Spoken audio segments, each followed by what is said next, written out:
kocok ulang Kabinet Merah Putih pada Senin sore tadi. Sejumlah menteri diganti, yakni diantaranya Kemenko Polhukam, Kementerian Keuangan, Kementerian Pelindungan Pekerja Migran, Kementerian Koperasi, dan Kementerian Pemuda serta Olahraga. Dan berikut kami tampilkan infografisnya untuk Anda. Beberapa nama menteri yang di-reshuffle diantaranya adalah Menteri Koperasi Budi Aris Setiadi yang kini digantikan oleh Ferry Joko Juliantono. Tidak hanya itu, Prabowo juga melakukan reshuffle posisi Menteri P2MI yang awalnya dijabat oleh Abdul Qadir Karding, kini digantikan oleh Mukhtarudin. Kemudian Menteri Keuangan Sri Mulyani digantikan oleh Purbaya Yudi Sadewa. Sementara itu, Presiden Prabowo juga dalam kesempatan kali ini mengubah Badan Penyelenggara Haji dan Umroh menjadi kementerian. Posisi Menteri Haji dan Umroh dijabat oleh Muhammad Irfan Yusuf, sementara Wakil Menteri Haji dan Umroh dijabat oleh Daniel Anzar Simanjuntak.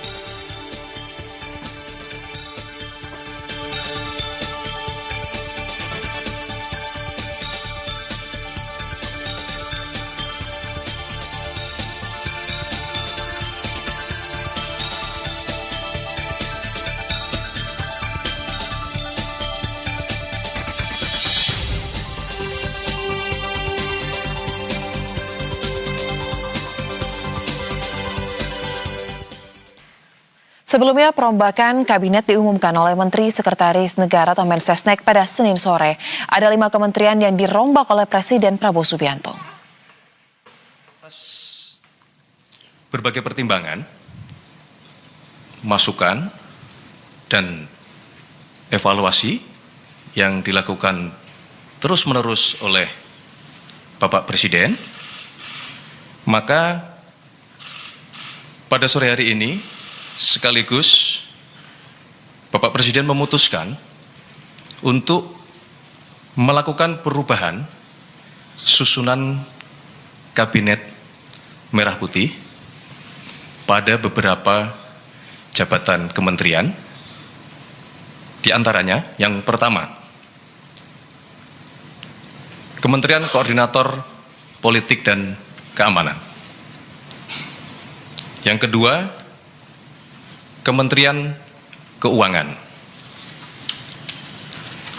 Yang ketiga, Kementerian Perlindungan Pekerja Migran Indonesia. Keempat, Kementerian Koperasi. Dan kelima, Kementerian Pemuda dan Olahraga. Untuk keenam kementerian yang tadi kami sebutkan, 1 adalah kementerian yang baru, dan 5 adalah kementerian yang terjadi perubahan susunan yang menjabat, maka pada sore hari ini akan dilakukan pelantikan di Istana Negara. Dan untuk membahas lebih lanjut pemirsa terkait dengan reshuffle atau kocok ulang kabinet yang dilakukan oleh Presiden Prabowo Subianto, kita telah terhubung bersama dengan pengamat politik sekaligus Direktur Eksekutif Trias Politika Strategis, Mas Agung Baskoro. Mas Agung, bagaimana nih tanggapan Mas Agung terkait dengan kocok ulang yang dilakukan oleh Presiden Prabowo Subianto sore hari ini? Cukup mendadak kalau kita dengar tadi disampaikan oleh rekan kami dari jurnalis Istana. Nah, kira-kira nih Mas, apa yang menjadi dorongan utama dinamika politiknya kah atau tekanan publiknya yang terjadi? Kita tahu ya rentetan demonstrasi di mana-mana. Kacamata Anda seperti apa? Ya, saya kira tekanan publik yang besar pasca demonstrasi kemarin yang menjadi pertimbangan utama ketika reshuffle dilakukan pada saat ini. Walaupun tidak menutup kemungkinan, biasanya Presiden dari periode ke periode melakukan reshuffle karena 3 hal. 1, alasan teknis terkait kinerja.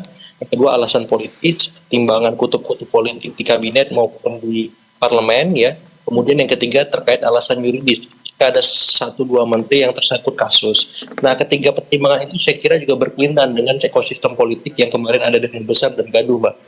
Sehingga membuat Presiden Prabowo semakin melakukan atau menggunakan hak prerogatif pengganti para menteri memang dianggap kemarin kurang perform saat menghadapi aksi besar maupun ketika kabinet sudah bekerja selama setahun itu. Mungkin sebagai pengantar begitu, Mbak Sasa. Baik.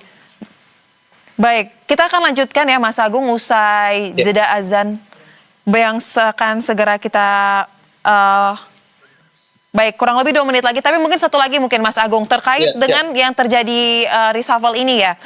Kalau misalnya ada tekanan publik, tapi kalau kita lihat kementerian-kementerian yang dirombak ini kan ada kementerian yang tidak terkait dengan tuntutan dari massa. Nah, ini seperti apa analisa Anda? Ya, kemarin kan ada ekses besar Mbak Soza ya, karena ada korban jiwa yang jatuh, yang terutama terdampak itu Menko Polkam. Sehingga Pak Budi Gunawan diganti sementara ini oleh Pak Menhan ya, Pak Syafri Syamsuddin ad interim, sehingga ini sebagai presiden bahwa Presiden Prabowo kecewa dengan kinerja ya para menteri di bagian politik keamanan, dalam konteks ini Pak BG, karena gagal mengendalikan massa sekaligus akhirnya berekses pada timbulnya korban jiwa. Nah, yang menarik kira-kira siapa yang menggantikan Pak BG ini, karena kita tahu beliau sekarang ini menjadi jembatan komunikasi antara Ibu Mega dengan Pak Prabowo. Apakah memang nanti ada kandidat pengganti dari PDIP yang muncul atau memang secara definitif ini langsung di Pak Syafri seperti itu. Jadi kita akan menunggu dan nanti siapa mengganti, dan saya yakin nama-namanya sudah muncul dan beredar, tapi itu masih dipertimbangkan oleh Presiden seperti itu. Nah, kalau nama menteri yang lain saya kira juga eksesnya saja ya, residu dari aksi besar kemarin karena dianggap ada kemudian tersangkut kasus hukum, ya, kemudian ada problema etik juga, kemudian ketiga juga ada soal ya kinerja ya yang maksimal di bidang ekonomi seperti itu. Baik, Mas Agung, menarik untuk kita bahas, tapi kita harus saksikan terlebih dahulu azan maghrib berikut ini. Tetap bersama kami di Berita Satu Utama. Langsung bersama dengan Direktur Eksekutif Tiras Politika Strategis, Mas Agung Baskoro. Lantas nih, Mas Agung, dengan segala kondisi yang ada per saat ini, menurut Anda, pertimbangan yang digunakan oleh Presiden Prabowo Subianto untuk memilih nama-nama tersebut duduk menggantikan kursi dari menteri-menteri yang di reshuffle ini, lebih ke titik berat mana jadinya? Apakah ini melihat keprofesionalitas mereka, portofolio mereka, atau justru ada juga sentimen politik yang masih lebih dominan? Saya kira utamanya pertimbangan publik Mbak Soza ya. Karena tadi ada ekosistem aksi besar yang kemarin sempat ricu dan menimbulkan korban jiwa.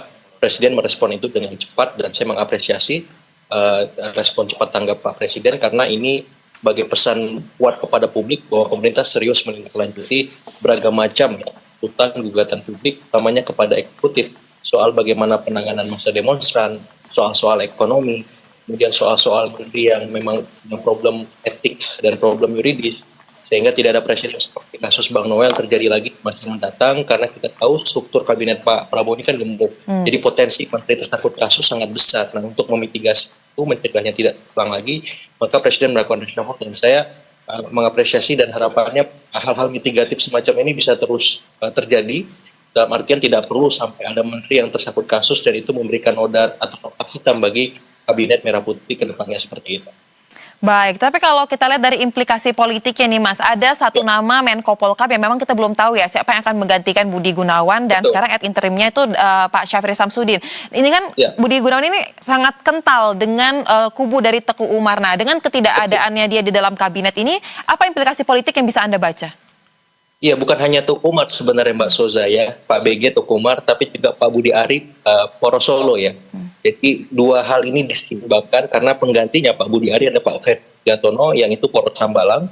Kemudian Pak Budi Gunawan digantikan sementara Pak Syafri yang itu juga Poros Hambalang. Dalam artian Poros Hambalang mengorkestrasi semua, mau nggak mau ya Poros Teguh Umar dan Poros Solo harus melakukan adaptasi baru ya.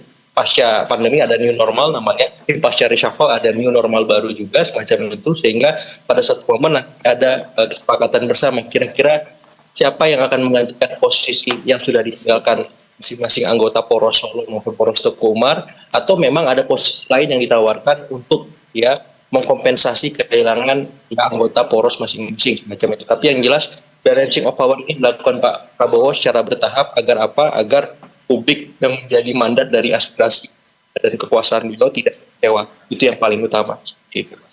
Baik, kita akan nantikan ya bagaimana kelanjutan kocok ulang dari nama menteri yang belum terisi dan bagaimana merespon dari tuntutan publik terhadap pemerintah yang dipimpin oleh Presiden Prabowo Subianto. Terima kasih Mas Agung Baskoro, pengamat politik telah bergabung bersama kami di Berita Satu Utama. Selamat kembali beraktivitas.